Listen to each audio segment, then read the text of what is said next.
잠시 한번 기도하겠습니다. 하늘에 계신 우리 아버지 하나님, 오늘도 주의 택한 백성들을 주 앞에 불러 모으시고 우리 하나님 존귀하신 이름을 부르며 경배하게 하시는 놀라운 복을 감사합니다.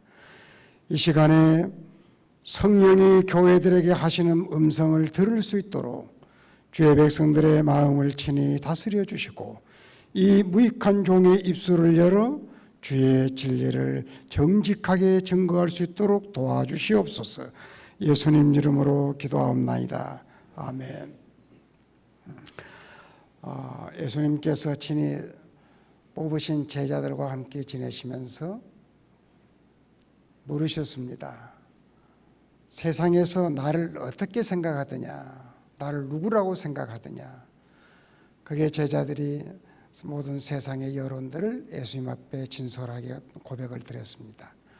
어떤 사람은 선지자로 갑디다, 엘리야로 갑디다. 그렇다고 하면 너희는 나를 누구라고 생각하느냐? 베드로가 고백했죠. 주는 그리스도시요 살아계신 하나님의 아들이십니다. 그 고백을 받으신 주님께서 친히 내 교회를 세우리라, 내 교회를 세우시겠다고 주님이 말씀하셨습니다. 자, 주님께서 이 세상에 오신 것은 그의 교회를 세우시기 위해서 오셨다고 하신 말씀입니다. 그렇다고 하면 주님께서 세우시기 원하시는 그 교회는 어떤 교회일까요? 주님은 어떤 교회를 세우시기를 원하실까요? 주님께서 세우기를 원하시는 그 교회를 주님께서는 산상보훈의 그 교회의, 주님이 세우기를 원하시는 교회의 청사진을 그려 보여주신 것입니다. 그 중에 특별히 오늘 우리가 읽었던 팔복이라고 우리가 익히 알고 있는 이 내용은 하나님 나라, 하나님의 교회의 그 본질을 소개해 주는 내용입니다. 하나님의 백성의 본질이라고 볼 수 있죠. 진정한 그리스도인이 누구냐? 진정한 그리스도인, 하나님의 나라를 소유한 사람은 누구인가? 바로 이와 같은 사람이다. 자, 그러한 사람들을 가리켜서 주님께서는 거듭 복이 있을지어다, 복이 있을지어다 이야기를 하고 있습니다. 자, 이 복받을 사람들, 얼마 전에 한국에 로마의 교황이 왔을 때 복자라고 하는 그런 표현도 우리가 좀 이렇게 알고 있는데, 이 복자는 특별한 사람을 위해서 복 있는 사람이라고 그렇게 말하는 것이 아니라 우리 예수님께서는 오늘 여기서 말씀하시는 그리스도인이라고 하면은 하나님의 자녀로 거듭난 사람이라고 하면 누구나 구별 없이 복자라고 할 수 있는 것입니다. 주님은 그래서 그런 사람을 가리켜서 복 있는 사람이라 이렇게 말씀하고 계십니다. 오늘 저는 이 시간에 바로 주님께서 말씀하신 그 교회의 본질, 좁혀 말하면 우리 그리스도인 한 사람 한 사람의 그 본질적인 내용이 무엇인가, 이것을 살펴보면서 우리 자신을 한번 다시 점검할 수 있는 그런 기회가 되기를 바랍니다. 자, 여기에서 복 있는 사람이라고 하는 이것은 특별히 이 서술된 내용을 우리가 바로 이해할 필요가 있습니다. 너희들이 복 있는 사람이 되기 위해서는 이러한 행동을 해야 된다, 이렇게 살아라, 그런 내용이 아니죠. 이것은 서술로 되어져 있습니다. 너희들이 이런 사람이 되어져 있느냐?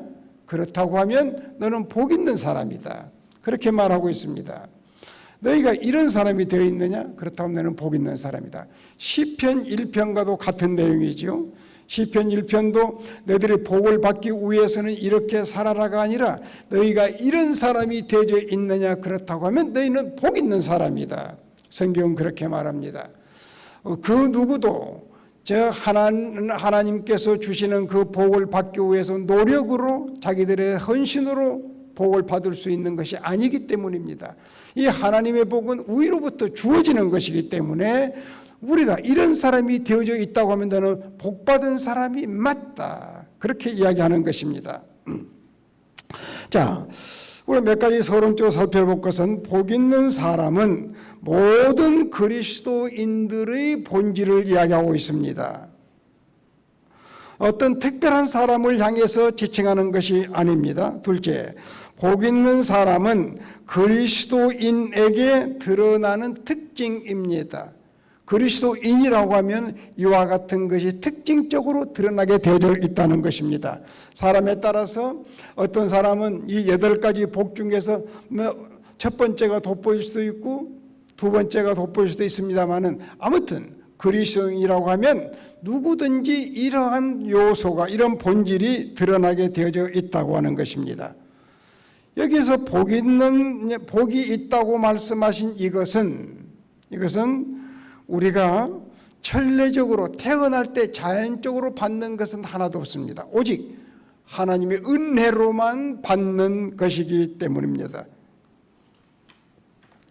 자, 그래서 여기에서 주님께서 말씀하신 이 복 있는 사람이라고 하는 것은 그리스도인과 이 비그리스도인, 불신자를 엄격하게 구별하는 내용입니다.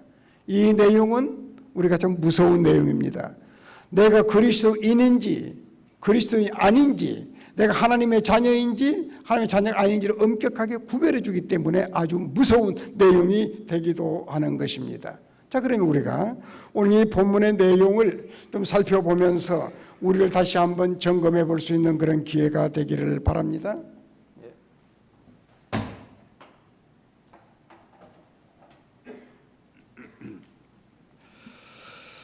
먼저 심령이 가난한 자는 복이 있나니, 여기서 심령이 가난한 자 복이 있나니 천국이 저희 것이다.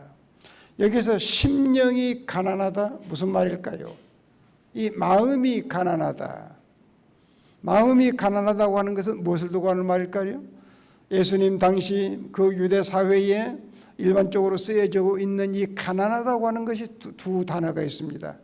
하나는 극빈자, 자기 힘으로는 도무지 살아갈 수 없는 사람을 가리켜서 이 극빈자, 가난한 사람이라고 쓰는 단어가 있고, 또 한 사람은 여유는 없지만 근근히 살아갈 수 있는 사람, 우리 용어로 말하면 이 자상위 계층이라고 할까요?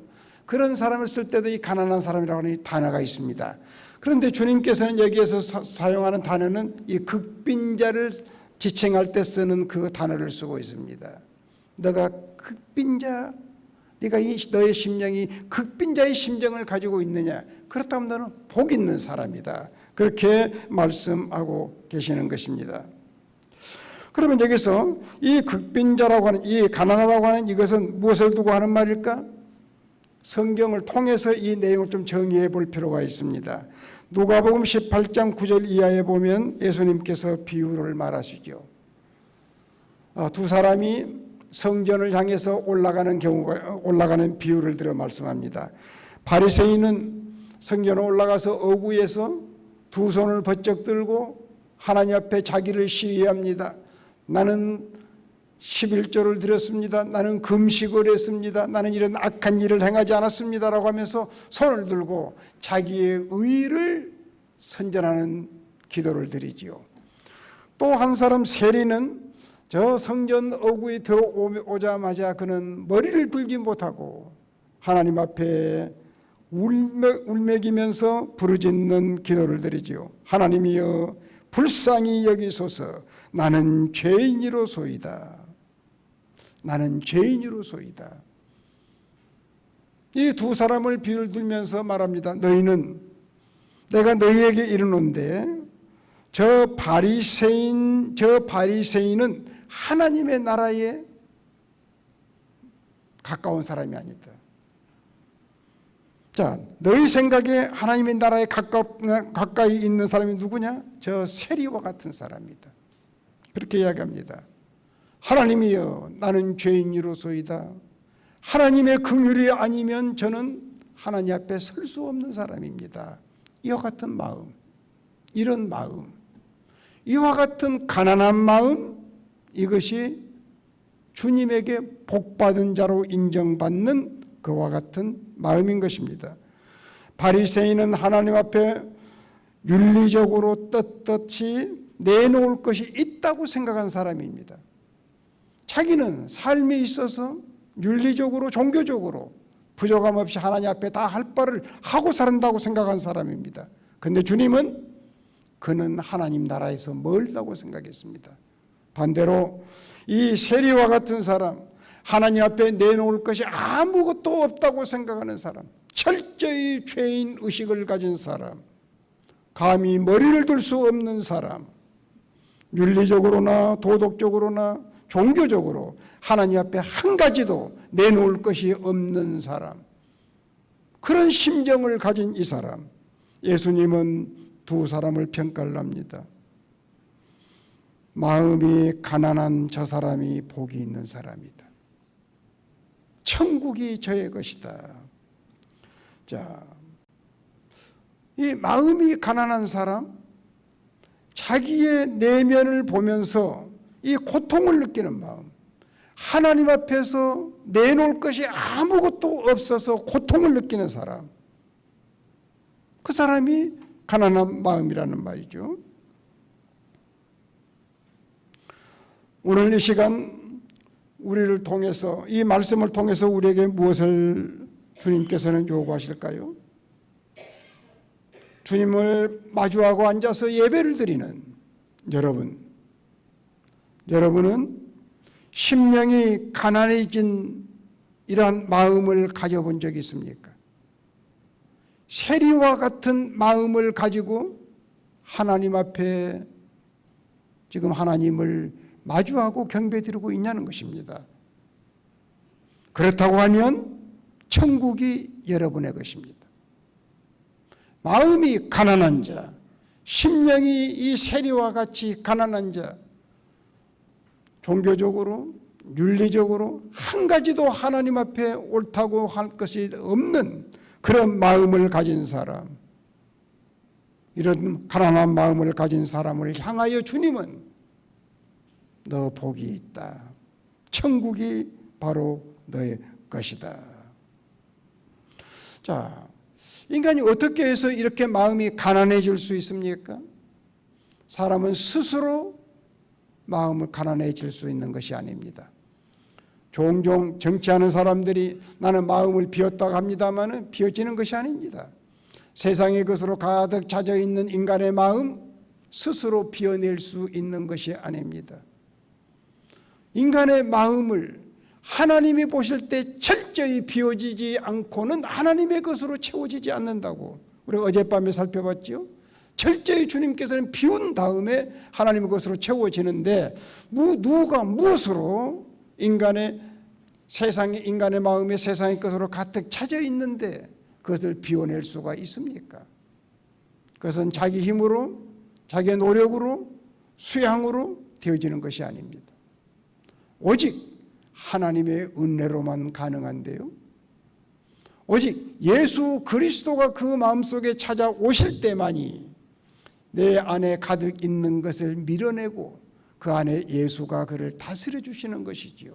그래서 첫 번째 이 지금 덕목이 심령이 가난한 자가 복이 있나니 천국이 너희 것이다.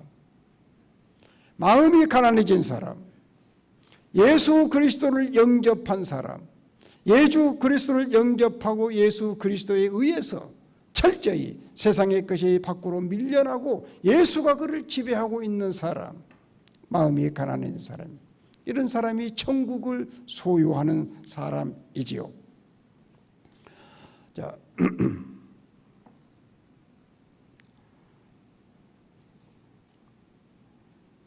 심령이 가난한 자는 복이 있나니 천국이 저의 것이다.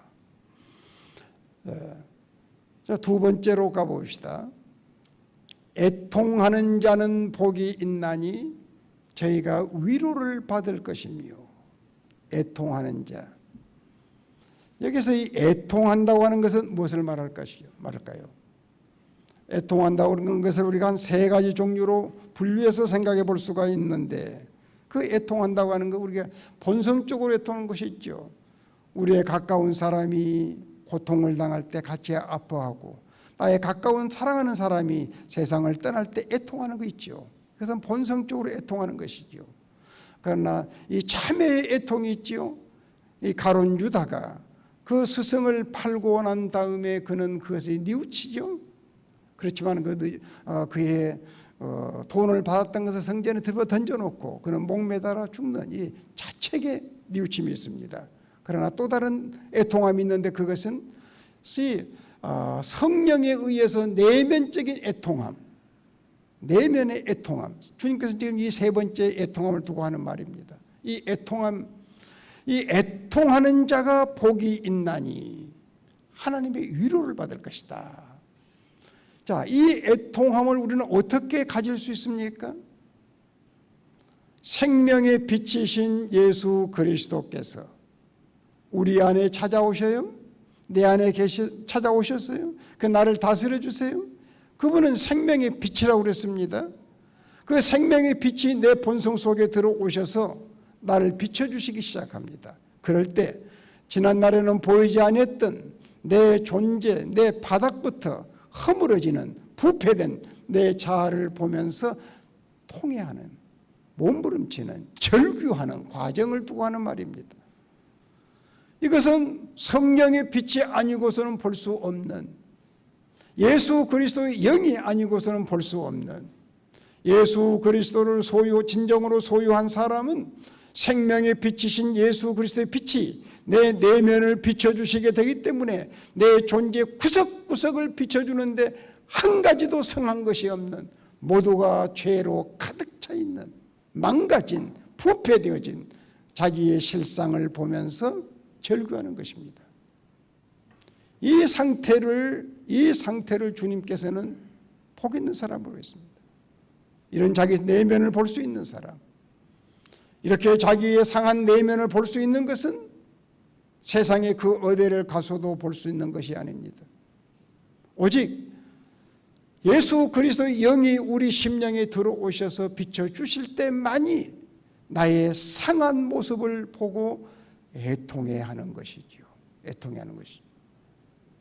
자, 실제적으로 이와 같은 애통함을 우리는 좀 이렇게 성경적으로 해서 설명을 드릴 수 있습니다. 설명드릴 수 있습니다. 이 애통함,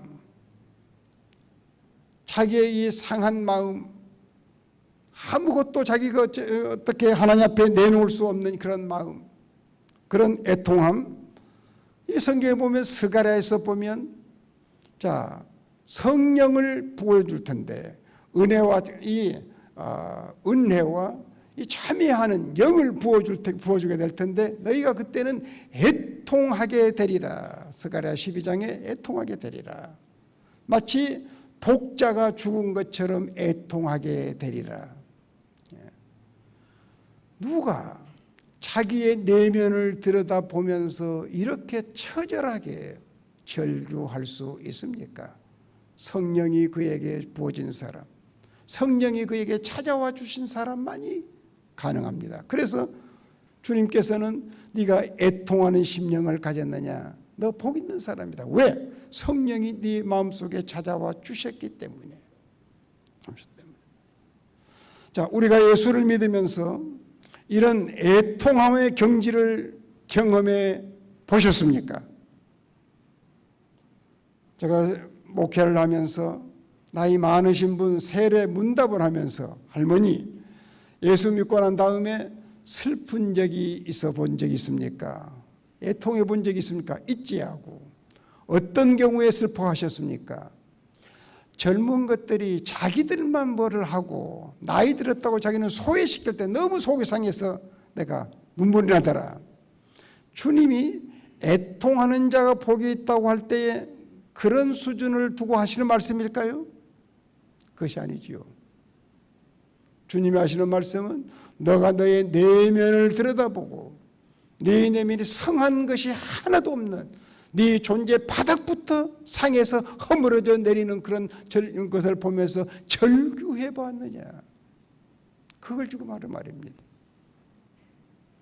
그런 사람에게 자기의 내면을 보고 처절하게 몸부림, 절망하는 그런 사람에게 주님은 구원의 손길을 펴셔. 바로 너와 같은 사람을 내가 불러 구원하기 위해서 이 땅에 찾아온 자다. 나는 의인을 부르러 온 자가 아니야. 너와 같이 죄인을 불러 구원해 주기 위해서 내가 이 땅에 찾아왔다 하면서 자기의 내면을 보면서 처절하게 절규하는 그를 향하여 구원의 손을 펴면서 그를 붙잡아 주시는 것입니다. 끝없이 빠져내리는, 허물어져 내리는, 절망 속으로 허물어져 내리는 그의 손을 붙들고 끌어올려 주시는 것입니다. 어디까지? 하나님 보좌 앞에까지 끌어올려 주시는 것입니다. 그때 그는 세상이 달라지는 것이지요. 온 세상에 절망으로 그를 감싸고 있었던 그 세상이 이제는 전혀 달라져. 전능하신 하나님의 손에 의해 붙잡혀 서서 하나님 앞에 하나님을 바라볼 수 있는 사람으로 바뀌어지게 되는 것입니다. 그때 그에게 주어지는 위로가 무엇입니까? 하늘로부터 주어지는 이 위로, 평화, 이 말로 표현할 수 없는 이 기쁨, 그것이 주어지게 되는 것입니다. 하나님의 나라는 먹고 마시는 것이 아니다. 하나님의 나라는 의와 이 평화 그리고 기쁨이라고 로마서 14장에 이야기하고 있지 않습니까? 하나님의 나라는 바로 주님 앞에 구원을 받는 절망 중에 자기의 죄를 보면서 허물어지는 자기의 그 죄됨을 보면서 절규할 때 주님께서는 그를 구원해 주셔서 내가 너와 같은 사람을 위해서 이 땅에 온 자야. 구원의 주로 그를 붙들어 주시는 것입니다. 이 구원의 주님을 경험해 보셨습니까? 이 구원의 주 하나님에 의해서 정말로 하나님의 위로가 무엇인지를 아십니까? 이것이 그리스도인입니다. 진정한 그리스도인은 그저 교회에 드나들면서 기독교적인 문화에 쩔어지는 정도, 그것은 아닙니다. 그건 가짜입니다.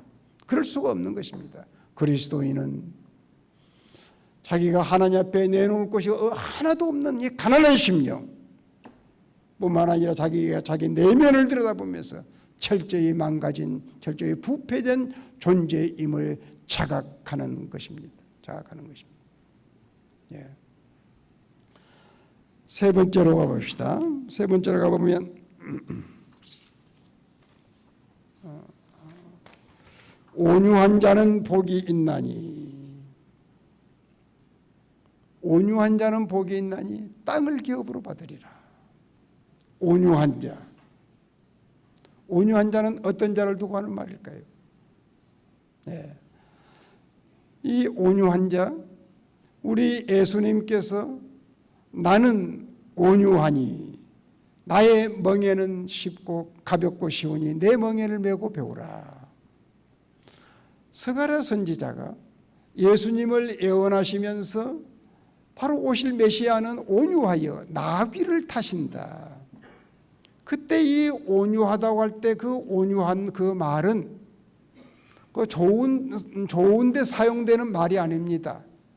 주로 이 동물들에게나 노예들에게 사용되는 말입니다.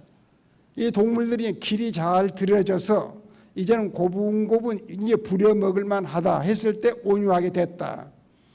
또 이 노예들 자와다가 이제 노예로 사는데 그 팔팔하든 도망가려고만 하든 그 같은 노예들이 이제는 체념하고 고분고분 순종하고 이렇게 온유화된 그런 상태를 향해서 온유하다고 쓰는 단어입니다. 그런데 예수님께서 그런 비인격적으로 쓰여지는 그 단어를 자기에게 적용합니다. 나는 온유하니 내 멍에는 가볍고 쉽다.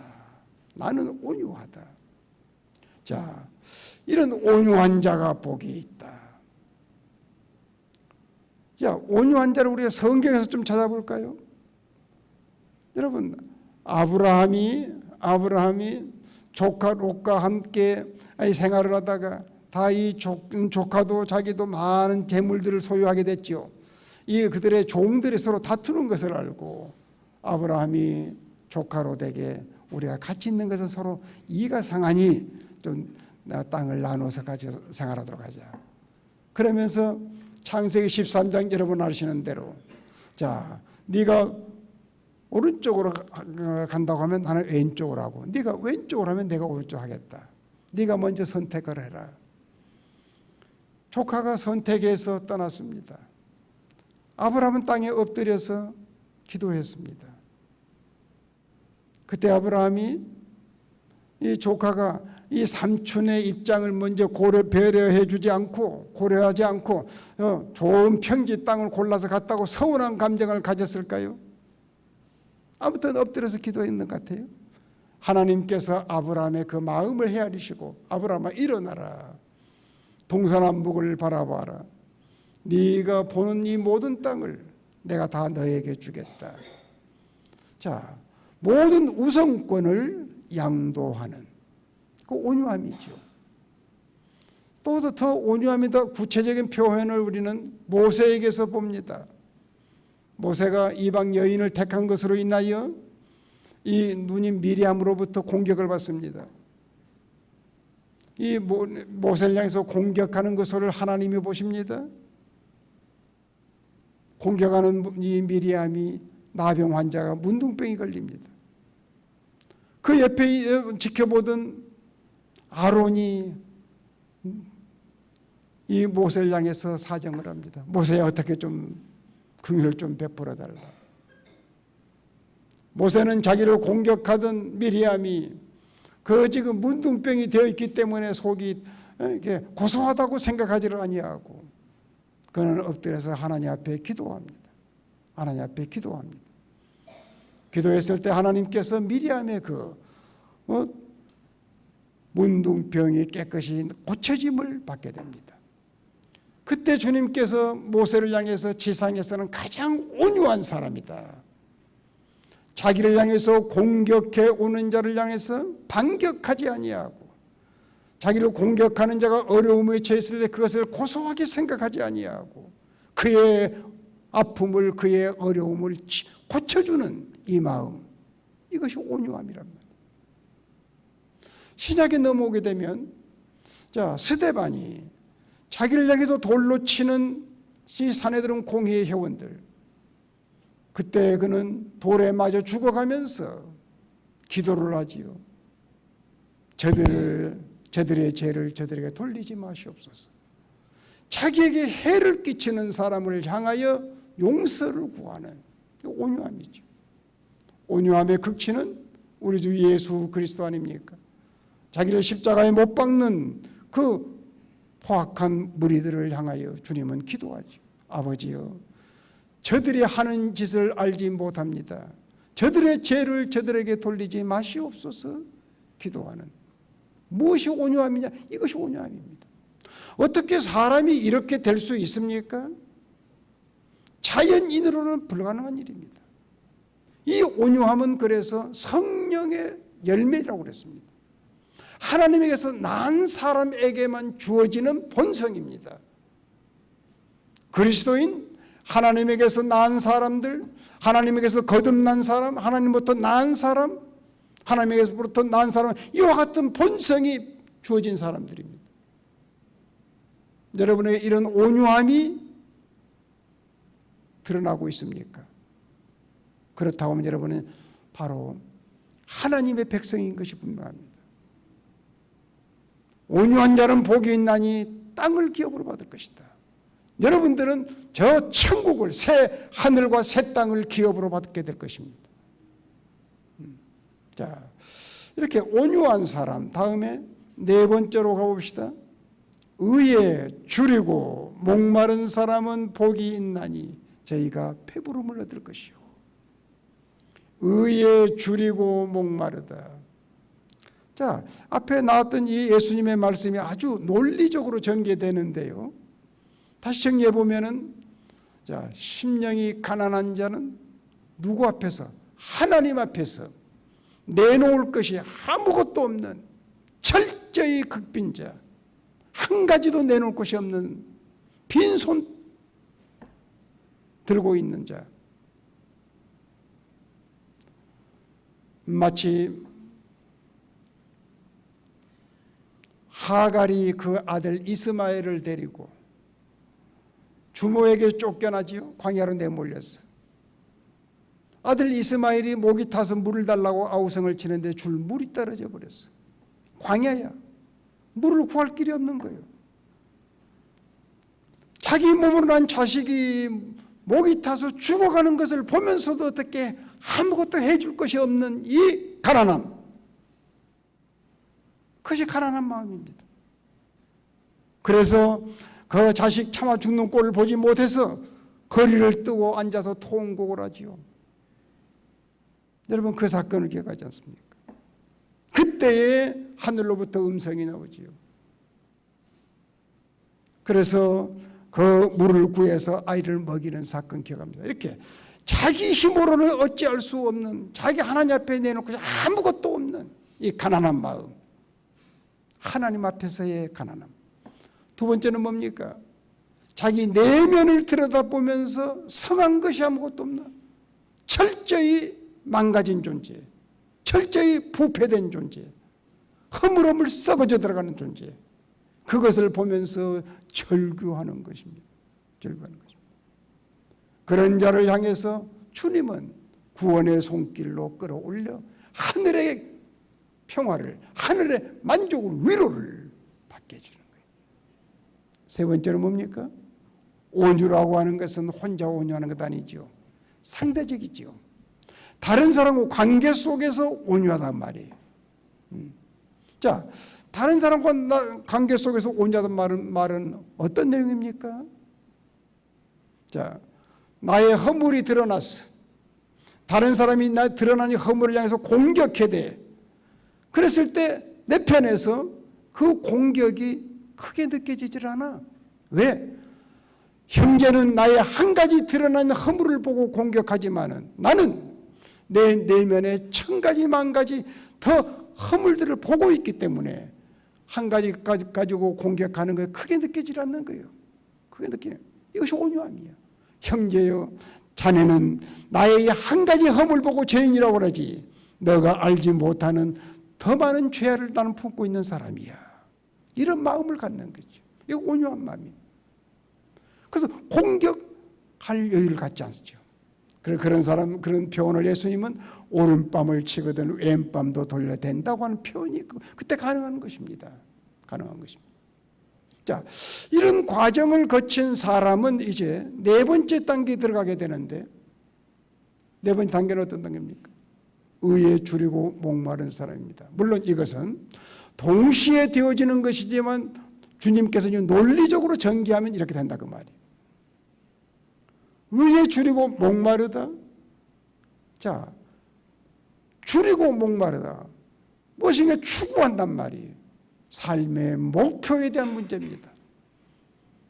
지난날 예수 그리스도가 내 심령 속에 찾아오시기 전, 주님의 위로를 받기 전에는 세상에서 더 높은 것, 더 많은 것을 쟁취하기 위해서 오직 그곳으로만 줄다름쳐 갔던 나였었는데, 내 안에 예수 그리스도가 찾아오시고 내 내면의 죄를 보고 그 죄 속에서 주님이 나를 끌어내어 새 사람이 되게 해주신 이 놀라운 사건을 경험한 다음에는 생의 목표가 달라져. 삶의 목표가 달라져요. 그 목표가 뭡니까? 지난날에는 출세하는 데 목표를 뒀다고 하면, 더 많은 것을 쟁취하기 위해 하는 것에 목표를 뒀다고 하면, 이제는 그것은 온데간데 없이 진정한 새로운 목표가 주어지는데, 그게 뭡니까? 의를 추구하는 사람입니다. 의에 대한 목표가 주어져요. 저희 집앞에 생각해 봅시다. 의가 뭡니까? 예수 그리스도처럼 되고자 하는, 나도 어떻게 하면 저 예수님처럼 저렇게 말하고, 어떻게 하면 나도 예수님처럼 저렇게 행동할 수 없을까? 저런 예수님과 좀 밀착해서 동행하고 싶다. 그런 예수님에 대한 열망으로 충만해져. 신자 되기 원합니다. 진심으로 예수 닮기 원합니다. 진심으로 더욱 거룩하기를 원합니다. 주님 사랑하기를 원합니다. 이것이 삶의 목표가 되어져 버리죠. 지난날에는 세상 것을 향하여 추구했던 나였었는데, 주님이 내 안에 찾아오신 다음에 나에게 천국을 소유하던 천국을 안겨주신 다음에는 세상의 것은 온데간데 없어지고 오직 주님만 바라보아지는 것이지요. 주님만 바라보아지는. 그 주님 온전하게 소유하기 위해서 헐떡거리는 것이죠. 의에 줄이고 주님의 줄이고 목마른 자처럼 헐떡거리는 것이죠. 근데 이게 놀라운 말씀 속에는 주에 줄이고 목마른 사람, 주님 닮기를 원하는 사람, 그렇게 될 수 있다고 선언해 주잖아요. 의에 줄이고 목마른 자에게 주님이 주어지는 복이 뭡니까? 배부름을 얻을 것이다. 너가 그렇게 될 것이다. 저는 성경을 보면서 가장 위대한 하나님의 복이라고 생각되집니다. 예수님 닮기를 원하여 예수님을 추구하고 가는데 그렇게 될 수 있다는 거예요. 이 단계에 삶의 목표가 바뀌어지는 거예요. 성도 여러분, 이런 과정을 거치셨습니까? 여러분의 삶의 목표가 어디에 있습니까? 여러분 무엇을 향해서 추구합니까? 어디에 올인하고 계십니까? 진정한 그리스도인은 오직 예수 그리스도. 오직 예수 그리스도. 예수 그리스도만이 나의 전부이십니다. 온 세상은 온데간데 없어지고 예수 그리스도만 파지는 그 단계에 이루고 계십니까? 그런 자를 가리켜서 주님은 하나님의 백성이라고 합니다. 그런 자를 가리켜서 그리스도인이라고 합니다. 이 땅에 한국에 많은 그리스도인 무리들이 있습니다만은 주님께서 말씀하신 이 그리스도인 규정을 가지고 검증해 보면 몇 사람이나 그리스도인이 될까요? 우리의 수정교회 성도 여러분들, 주님 앞에 다 그리스도인으로 인정받는, 너 복이 있을지어다 라고 인정받는 진정한 성도들이 되기를 기원합니다. 자, 이 네 가지 내용은 우리의 본성이야. 이것은 본질이에요. 새로 거듭난 사람이 그 본질이야. 이게 퀄리티야. 이게 이와 같은 사람을 이제 다음 네 가지는 드러나는 모습이야. 우리가 드러나는 말로나 행동으로 드러나게 돼 있는 것이 이제 다음 네 가지 되는데 그거 한번 점검해 봅시다. 다섯 번째는 긍휼히 여기는 자는 긍휼히 여김을 받을 것이며. 자, 긍휼히 여기는 자. 자, 앞서 긍휼히 여김을 받았죠. 자기의 전적으로 부패되어서 허물어지는 내용을 보면서 절규했을 때 하나님의 긍휼로 건짐을 받았죠. 긍휼을 입은 사람이야. 긍휼을 입은 사람은 다른 사람을 긍휼히 여기는 거야. 어려운 고통을 당하는 사람을 그냥 못 지나쳐 긍휼히 여기는 사람이 되어지는 것이죠. 그런데 우리가 관심을 가질 것은 긍휼히 여기는 자는 긍휼히 여김을 받으리라. 무슨 말입니까 이게? 긍휼히 여기는 자는 복이 있나니 저희가 긍휼히 여김을 받으리라. 이미 긍휼히 여김을 받았지 않아요? 또 긍휼히 여김을 받는다는 것이 무슨 말일까요? 예. 디모데 전서 한 절, 여러분 이 말은 아주 여러분에게 유익한 말씀이니까 찾아봅시다. 디모데 전서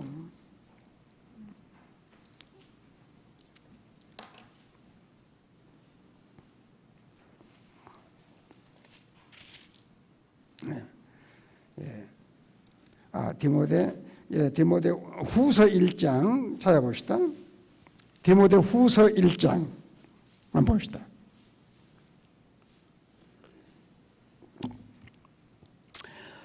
찾으시면 15절부터 제가 읽겠습니다.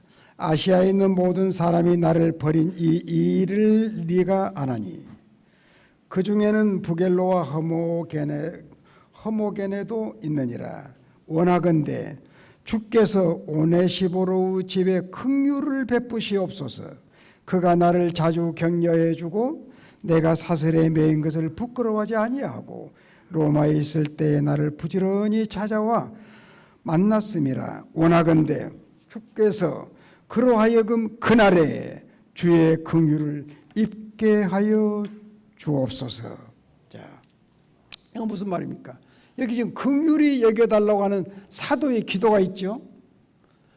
진정한 그리스도인은 하나님의 긍휼을 받은 사람이에요. 그래서 멸망으로 빠져드는 인생들 우리가 건짐을 받은 사람이에요. 그런데 긍휼을 받은 사람이 바울이 로마 감옥에 갇혀 있습니다. 많은 사람이 그를 떠났습니다. 그런데 감옥에 갇혀 있는데 끝까지 돌보는 이 허모게네를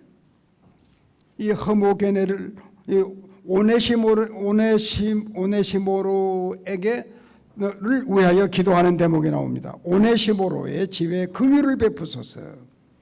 그가 나를 부지런히 찾아봤습니다. 나의 어려운 형편을 그가 알고 나에게 많은 도움이 되었습니다. 그러면서 바울이 그에게 긍휼을 베푸소서, 그날에 긍휼을 베풀어 달라고 하는 기도를 하고 있습니다. 이건 무슨 말일까요? 그날에 긍휼을 베푸는 자는 그날에 하나님의 긍휼을 받게 된다는 말이에요. 우리가 정말로 하나님의 긍휼을 받아야 될 때가 언제입니까? 가장 악한 날이 있어요. 악한 날. 우리 땅에 살아가는데 평범하지 않죠. 악한 날, 유난히 악한 날이 있을 수 있어. 그날에 하나님의 긍휼이 필요한 거예요. 우리 모두에게 찾아오는 악한 날이 언제입니까? 임종 때라고 볼 수 있습니다. 임종 때는 아무도 도와줄 수 없어. 그날이에요. 바로 이 그날에 주님의 긍휼이 필요한 거야. 그날이 아무도 같이 가주지를 못합니다.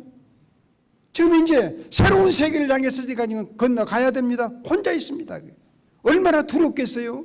그런데 바로 긍휼을 베푸는 사람에게는 주님의 긍휼이 그에게 찾아오셔서 그를 그 고독한 그 두려운 시간에 두렵지 않고 그를 함께 해주시는 그 긍휼을 두고 하는 말입니다. 여러분들이 이 악한 날, 여러분의 생애 속에 악한 날이라고밖에 할 수 없는 그런 어려운 날에 하나님의 긍휼이 필요한 날인데 그 날을 위해서 많은 긍휼을 베푸실 수 있기를 바랍니다. 여러분 주변에 어려움이 처해 있는 사람들 긍휼을 베푸시기를 바랍니다. 그럴 때 그날에 긍휼을 베풀어 주시는 거예요. 바울은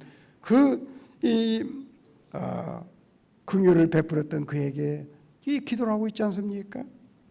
오네시모로의 집에 긍휼을 베푸소서. 그날에 그가 어려움을 당할 때 주님 특별히 긍휼을 베풀어 주시옵소서. 자, 여섯 번째가 어떤 복입니까?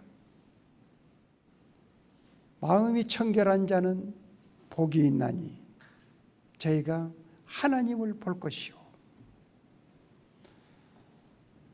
이제 이 과정을 거친 사람, 하나님 앞에 하나님의 나라를 소유한 사람, 하나님의 구원을 누리는 사람, 하나님과의 평화를 누리는 사람, 하나님이 그 임재 앞에 생활해 가는 사람, 가장 두려운 것은 무엇인가 하니까 하나님과 내 사이에 이 죄가 끼어서 하나님이 내게서 보이지 아니할까, 하나님이 내게서 멀리 계시는 것처럼 느끼지 않을까 제일 두려운 것이죠.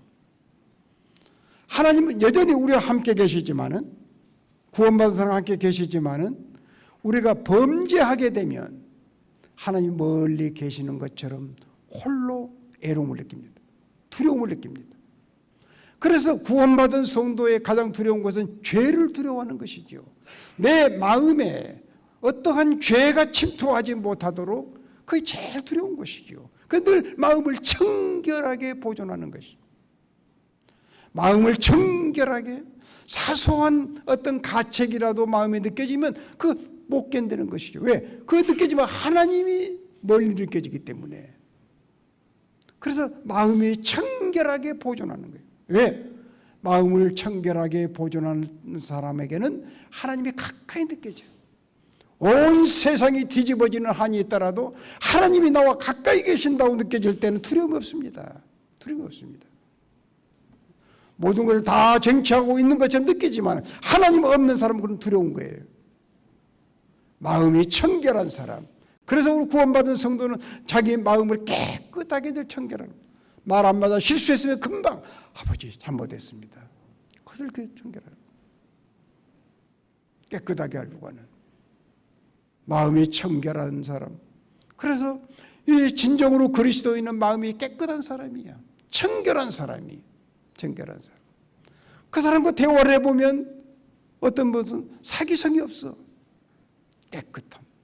그런 사람과 함께 있기를 원하죠. 함께 있으면 마음이 기뻐지죠. 청결한 사람, 하나님을 볼 것이요. 그런 사람에게 하나님은 늘 미소를 띄우고 그를 지켜봐 주시는 것처럼 느껴지기 때문에 신나는 삶을 살죠. 다음, 화평케 하는 자는 복이 있나니. 화평케 하는 자는 복이 있나니. 네. 저희가 하나님의 아들이라 일컬음을 받을 것이요. 화평케 하는 자. 이제 하나님과 화평해졌어. 하나님과 화평한 사람은 어디를 가도 화평을 이루는 사람이야. 화평을 이루는 사람이야. 여러분, 요즘 우리 한국 교회, 이 한국 사회, 이 두 진영으로 쫙 갈라져 가지고 서로 이 망하도록 증오하는 이와 같은 이런 시대에 기독교회가 지금 어디에 있습니까? 기독교와 화평을 만드는 기독교입니까? 한국 사회가 두 쪽으로 나가지고 서로 저주하면서 망하기를 바라는 이런 현실에 도대체 이 화평케 하는 기독교는 어디 있는 것입니까? 이것도 기독교가 기독교 아니라는 거예요. 이게. 기독교는 화평케 하는 자야. 화평케 하는 자야. 이런 시대에 진정한 화평케 하는 교회가 되기를 바랍니다. 그래서 이 세상을 화평케 하는 그런 교회가 되기를 바랍니다. 조금 더 들어가 봅시다. 한동안 이 광화문 서초동으로 갈라져 가지고 우리 그리스도는 광화문으로 갈 것이냐 서초동으로 갈 것이냐. 우리 교단의 신문에서 칼럼을 쓰라고 그래서 실론을 쓰라고 해서 제가 그리스도인이 사야 할 자리가 어딘가. 작년 말에 제가 그 칼럼을 썼습니다. 여러분, 성경에 보면 이 진보적인 개념이 있습니다. 새술은 새 부대에 넣어라. 이것은 철저히 진보적인 개념이 들어있는 말씀입니다. 자, 그런가 하면은 보수적인 개념이 있습니다. 내 입에서 나오는 말은 1.1도 틀림이 없다. 절대적으로 저도 영원토록 보수해야 될 보수적인 개념이 있습니다. 성경에는 진보적인 개념도 있고 보수적인 개념도 있습니다. 한쪽을 부인하는 것은 성경 반쪽을 버리는 것입니다. 우리 기독교는 한쪽을 버리는 것이 아니라 그것을 초월해서 둘 다 수용할 수 있어야 됩니다. 둘 다 수용할 수 있어야 됩니다. 네. 자, 이 종교 계획자들도 마찬가지예요. 종교 계획자들도. 자, 이 교회는, 개혁된 교회는 항상 개혁되어져야 한다. 그것은 진보적인 개념이에요. 그런가 하면 근원으로 돌아가라. 아드 폰테스, 근원으로 돌아가라. 이것은 보수적인 개념이에요. 개혁자들도 똑같이 진보적인 개념이나 보수적인 개념을 동시에 다 수용하고 있는 거예요. 그런데 교회가 한쪽 진영에 머무르서 다른 쪽을 포기하는 것은 하나님의 말씀은 반쪽을 포기하는 겁니다. 이럴 때 우리는 진정한 기독교는 평화를 만드는 거예요. 이럴 때 양쪽으로 갈라져 서로 증오하는 것에 둘 다 수용을 하고 진정한 하나님의 뜻이 무엇인지를 보여. 진보적인 개념을 가진 사람들도 교회에 와서 진정한 진보적인 개념을, 성경적인 개념을 더 배워가도록 하고, 보수적인 개념을 가진 사람도 교회에 와서 진정한 성경적인 보수 개념을 갖도록, 보편적인 그 개념들을 배워갈 수 있도록 다 문을 열고 있어야 됩니다. 이게 교회입니다. 화평케 하는 자는 복이 있나니 하나님의 자녀라 일컬음 받을 것이라. 한국 교회는 그런 면에서 하나님의 자녀라고 일컬음 받지 못하지 않아요. 화평케 하는 자. 우리는 이런 인간들이 만드는 진영에 매몰돼서는 안 됩니다. 땅의 것은 항상 영원하지 않습니다. 우리는 영원한 것에 근거를 둔 삶을 살아가야 됩니다. 자, 끝으로 의를 위하여 박해를 받는 사람이 복이 있다. 천국이 저희 것이다. 의를 위해서 박해를 받는 사람 복이 있다. 천국이 저희 것이다. 첫 번째도 천국이 주어졌는데 마지막도 천국입니다. 기독교는 천국을 소유하는 것입니다. 처음부터 끝까지 천국입니다. 천국을 소유하는 거예요.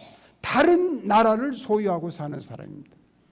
우리는 대한민국 백성으로서 이 땅 위에 살지만 또 다른 나라를 소유하고 있어요. 천국을 소유한 천국 백성인 것을 기억해야 됩니다. 자, 이렇게 한 다음에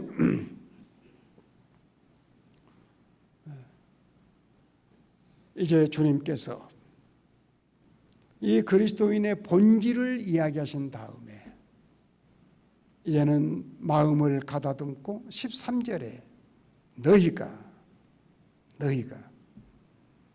너희는 세상의 소금이다. 너희는 세상의 빛이다. 그렇게 말합니다. 여기에서 2인칭으로 준 주님께서 앞에 말씀을 듣고 있는 제자들을 지금 도전합니다. 너희가 내가 말한 이런 사람들이 되어져 있느냐?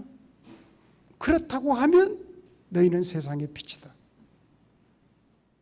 너희가 앞서 말한 심령이 가난하고 온유한 자 되어져 있느냐? 그렇다면 너희는 세상의 빛이다. 세상의 빛이다. 만약에 이 빛이 된 너희들이 자 빛은 빛인데 가물가물하면 세상의 웃음거리가 돼. 너희는 너희가 이런 사람이 되어져 있느냐?